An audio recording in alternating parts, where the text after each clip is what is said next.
got a lot of questions from like friends and followers, like, why would you put yourself through that? Hey everyone, my name is Allie and welcome to my channel, and today I'm going to be doing my November wrap up. So this month honestly started off good, then got a little rocky, and then came back up and started good again. And I really did not think that I was going to read very many books this month, mainly because I had already finished my Goodreads goal, and then on top of that I read a few books that I really did not like, and I was convinced that I was going to be put into a reading slump. Thankfully that ended up not being the case. I did not get into a slump, and I think I read 7 books this month. My only real disappointment for this month is the fact that I only read 1 physical book. The rest of them were audiobooks that I don't own physically. And as you know, if you've been watching my channel this year, I have been trying to read more of my physically owned books. It didn't happen this month. I'm fine. We're gonna try harder this month in December, but November just was not the month for physical books. So we'll just get right on into the first book that I read, and that was The Daughters of Dr. Moreau by Silvia Moreno-Garcia, and I gave this book a 4 out of 5 stars. This book is actually based on a story about the titular character, but Silvia Moreno-Garcia does talk a little bit about it in the afterword of the book. And I just had no idea that that was even a thing. I went into this book not realizing that it was kind of a, not like an adaptation, but just like inspired by this story. It's a little hard to describe. I tried to describe it in my last vlog, I believe, or whichever vlog that I'm currently working on right now. Honestly, the vlogs at the moment are kind of, you know, all jumbled up together in my brain, so I can't really differentiate between each vlog, but I do remember trying to talk about this book in one of my vlogs and just having a really hard time describing it, because basically it's about this kind of like mad scientist doctor type who is making these hybrids between humans and animals and trying to create this like working class of hybrids. And he has this daughter who has had some like health issues in the past and is also being helped by some of the science that he is doing at the moment. And there is also another character who is a British immigrant, and he is living on this island and working with this doctor.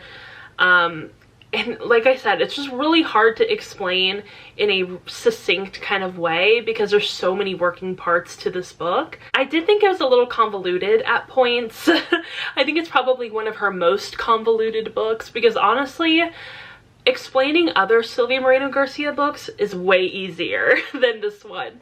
But I did really enjoy it. There were a lot of parts that I really liked.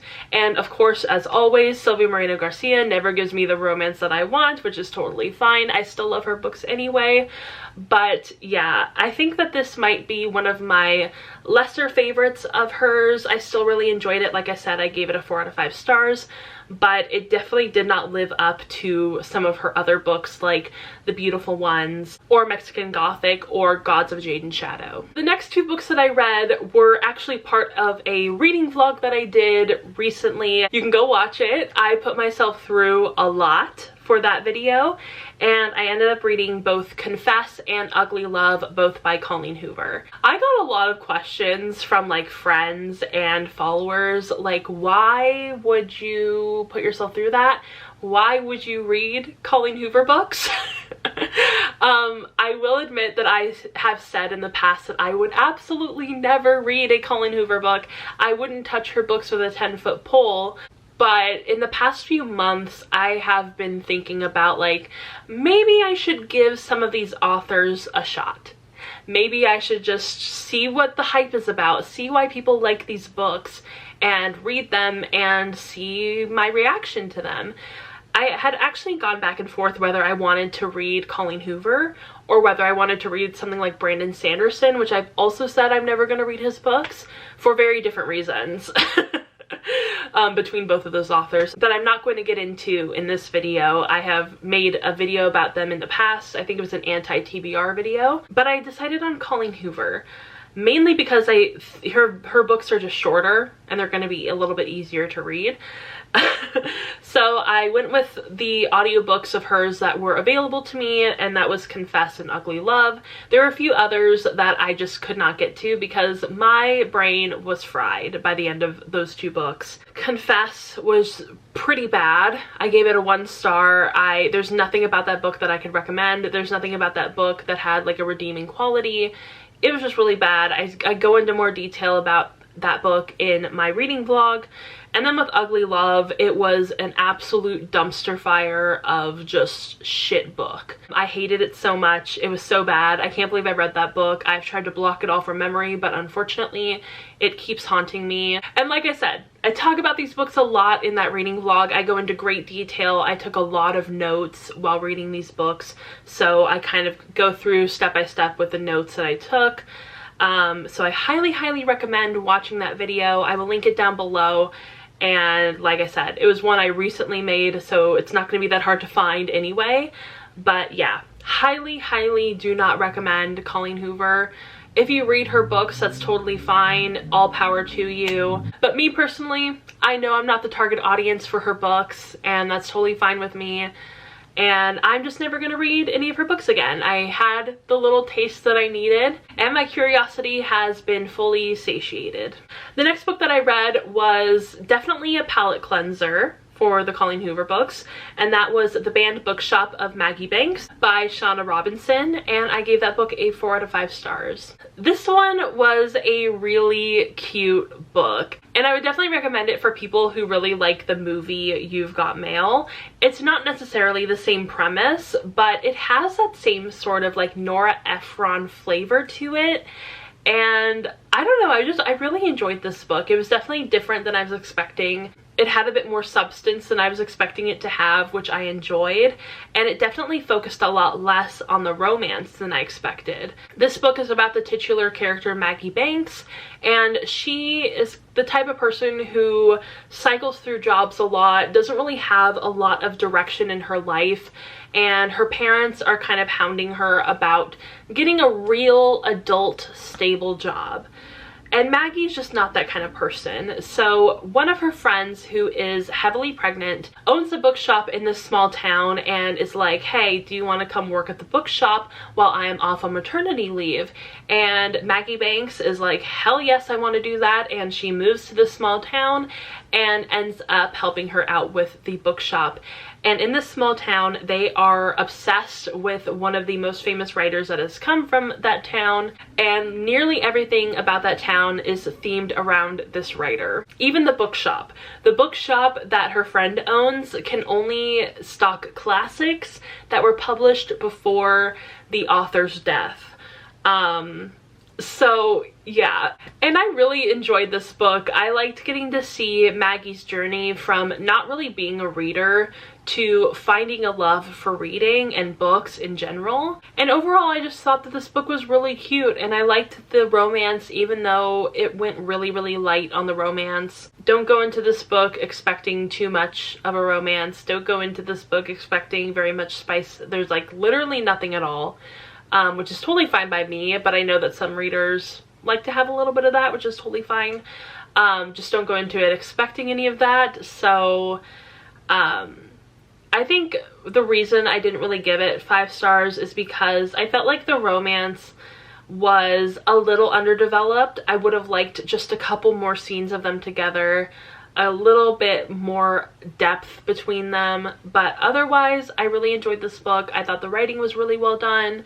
I really liked the setting of like the small town. I liked the little group that she created out of like all of these different people in the town. I like how she brought everybody together. So yeah, I highly recommend this book. I feel like I haven't really heard very many people talk about it. It is a new release, so that might be why.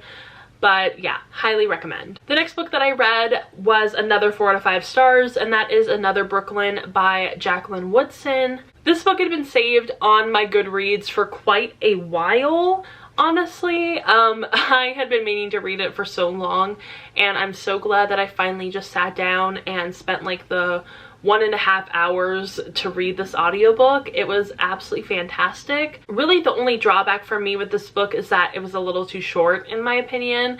I would have liked to spend a little bit more time with these characters, a little bit more time in this world and this setting. I really loved the female friendships, the female relationships that were in the center of this story. And basically, it's about this young girl and her brother and her father who end up moving to Brooklyn from, I believe, Tennessee.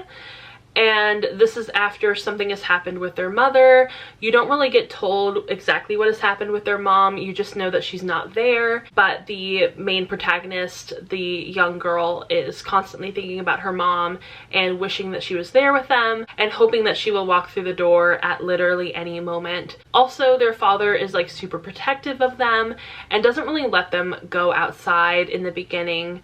So she and her brother sit there at the window watching the kids down the street, playing with each other, hanging out with each other, and she kind of zeroes in on this group of girls who are friends and just kind of like thinks about how one day she might be able to join that group and be friends with them.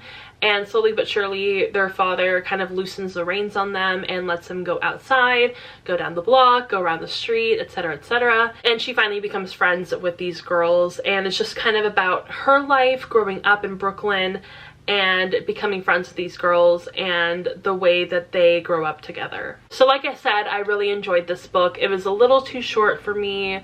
I wish that maybe it had like 100 more pages. I just wanted to live in this book just a little bit longer, but overall I highly recommend it. The second to last book is We Have Always Been Here, a queer Muslim memoir by Samra Habib, and I also gave this book a 4 out of 5 stars. I really enjoyed this memoir. It really focused a lot on Samra's religion, her experience with her own religion, her relationship to it now, the way that it has, you know, kind of gone up and down throughout her life. And it also focuses a lot on her relationship with her mother, the way that, you know, that relationship has also gone up and down throughout time. And then finally her relationship with her queerness and how all of those things interact with each other and intersect. And I absolutely loved it. I thought it was fantastic. There were a few parts that just kind of felt like they dragged a little bit, or that things weren't necessarily expressed in a clear or engaging way, but overall I did really enjoy this memoir. I thought it was really well done. Maybe not my favorite memoir of all time, but it definitely did get me thinking, and it was a really great insight into her life. So I did really appreciate it in that aspect, and I would highly recommend this book if you are looking for a memoir that focuses on being queer and also being Muslim. The last book that I read in November is Autumn by Ali Smith, and this is actually the only book this month that I gave 5 stars. That's really intriguing to me. I feel like I usually give more than one book 5 stars. I give out my 5 stars pretty freely, but I did really enjoy this book, and I'm so glad that I was able to read it in autumn. It's like the perfect book to read in autumn. It's called Autumn.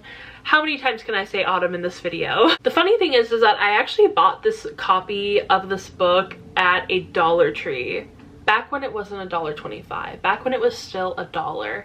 And I felt like that's a really good deal. But wow, this book knocked me off my feet, which is so funny because the first like 30 pages or so, I was like a little questionable about this book. I was like, maybe I'm not gonna like it. I don't know. This is like going in a really weird direction. But once we got out of the scene where she's trying to get her passport, it hooked me. I loved it. It was fantastic. And I actually ended up annotating most of the book. As you can see, a page with some, you know, underlines and circles and whatever. I didn't really go too hard on the annotating process for this book. I didn't tab it or anything. I just really wanted to like be actively reading it, so I figured that annotating it would be the perfect way to do that. I'll read this part, this little section of the book. I just kind of opened it to a random page to see what I had underlined, and it says, "Is that the kind of world you're going to make up?" Daniel said. "There is no point in making up a world," Elizabeth said, "when there's already a real world. There's just the world, and there's the truth about the world." "You mean there's the truth, and there's a made-up version of it that we get told about the world," Daniel said. "No, the world exists. Stories are made up," Elizabeth said. "But no less true for that," Daniel said. So that's kind of like a little snippet of the book, a little taste of it, because it's hard to explain what this book is about. It's kind of one of those literary fiction books that doesn't really have a plot. It kind of does in a way, but it also doesn't. It's really about these characters, and you follow this girl Elizabeth throughout her life when she and her mom move into this house, and she is supposed to interview her next door neighbor for a school project, and her mom is like, no, we're not going to interview this neighbor, we're not going to bother him, but he ends up becoming one of her dearest friends throughout her life. And he really brings into Elizabeth's life a lot of creativity, a lot of questions about the world, and really makes her think. So I really enjoyed this book. I thought it was absolutely fantastic. I mean, I underlined so much of this book. Like nearly every page there's something underlined. Like this line, "The streets were bright and splendid. The sun sent shockingly beautiful light off the buildings into the back of the truck." I love some of the sentences, some of the lines in this book. Or like this line, "I'd say that her first name, Elizabeth, means that one day she'll probably, quite unexpectedly against the odds, find herself being made queen." I love that. I love it so much. I think it's fantastic. There's so many good lines in this book. I could spend all day reading the lines that I had underlined, and I would love it. I highly, highly recommend this book. I think that this is a book that you can read any time of the year, but it's especially perfect for autumn. And this is the first book in the series. I think some people get a little tripped up by that because it is a series, but it's also meant to be read as standalones. But also autumn is the first book in the series. So you can read this one, or you can read winter or spring or summer. It doesn't really matter. They're all part of a series, but they're all meant to be read as standalones. But I think that I'm going to be reading them in order, mainly because winter is coming up. So I can read winter and it's going to be the perfect time to do it. All right, so those were all of the books that I read in the month of November, all 7 of them. I had a really interesting reading month. I don't really know what to say about it because it had some highs, it had some lows. Most of the books I read though were like a 4-star read, which is interesting. I felt like I had kind of each end of the spectrum. I had those 2 1-star books, and then I had most like 4 or 5-star books. So I hope you all enjoyed this video. Let me know down below in the comments what you read in the month of November and what you're planning to read in December. And also don't forget to follow me on Instagram, Twitter, Goodreads, Storygraph, Tumblr, TikTok. All the links are going to be down below. And I will see you all in my next video. Bye!